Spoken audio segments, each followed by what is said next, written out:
What's up, everyone? It's Coach Nate here. It's been a while since I've been in a position to be posting any videos, and in short, the last few years have been pretty demanding, and I've just had to focus on childcare, taking care of our new baby that is just coming up on 2 years old, moving, and just doing a lot of work with the athletes that I work with.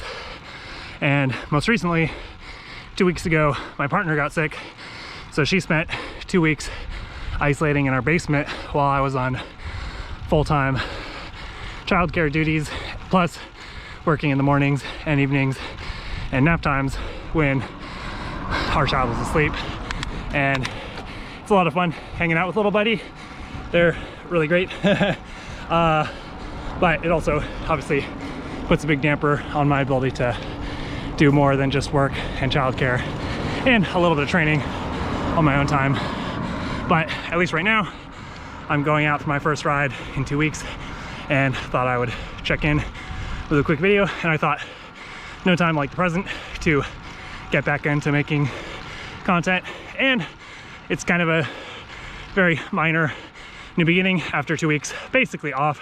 I did a few runs over the last few weeks, but wasn't able to do any riding or strength work, and I'm definitely feeling it on this ride, but that's totally to be expected. And to a large extent, I think that's kind of what I wanted to check in about briefly on this video. I feel like it's always really easy to pay attention to like the level of performance that you're used to, the heart rate and power and perceived effort that you typically have seen for a given type of training session in the past. But that's all good and well. It's great to know kind of what your baseline of performance is and to be able to track how that's changing and progressing over time. Or when you take time off or you get sick or have a lot of work and you just can't train as much and you get detrained, it's nice to know, you know, what you can aspire to get back to. But it's also good to not be thinking about the last good training sessions that you did and think about the heart rate and power and effort that you were doing at that time. So like on this climb up Diablo, which is where I'm at right now, it's a beautiful, very warm day. It's supposed to be in the 90s and I'm clearly sweating a good bit, but it's like, it's not gonna be at all productive for me to think about going fast or thinking about the power that I did the last few times I was out here, or thinking about the heart rate that I would expect for the power that I'm doing. Likewise, even at a lower effort level, I'm definitely going to expect my heart and lungs to feel like they're working harder than they're used to for a variety of reasons. And it's really good to just pay attention to how your body's feeling and how it's doing in the moment. Typically from day to day, you have, you know, minor highs and lows of fatigue and freshness and fueling status, hydration status. You know, your blood volume will fluctuate a little bit from day to day as your hydration changes, especially in the summertime when you maybe get a little dehydrated after some training sessions and then have some degree of supercompensation in subsequent days. And that's pretty normal.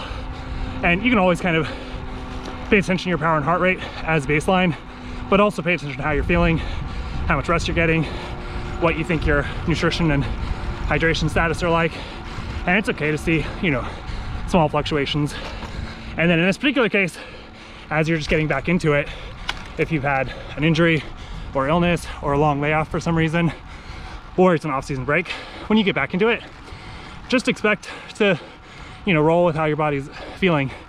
And usually the first few days back won't necessarily feel great. Like, it might feel great to get moving, but you won't feel like you're about to crush it.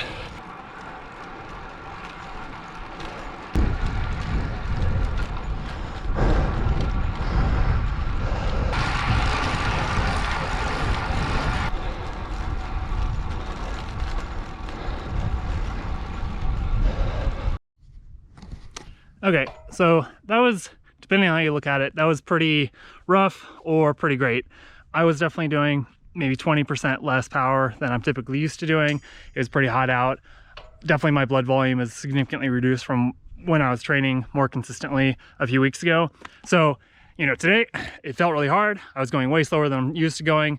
and my heart rate was way higher than it usually has been this year, even when I've been doing much more power when I was training more consistently. So depending on how you look at it, either you can see that I had a really big gap between where I, typically like to be in my training and where I was today, where, it felt hard and I was going slow. But on the other hand, it was great to get in that stress, get in a sustained climb at elevated heart rate. And even if my blood volume is lower and my aerobic fitness is not as good as it was a month ago or even 2 weeks ago, this is a great first step in regaining a lot of that lost fitness. And I think that a lot of times it's really easy to get impatient when you're, out of shape and coming back into it, or if you, put on a few pounds, or you've been stressed at work and like short on sleep and your training hasn't been great recently.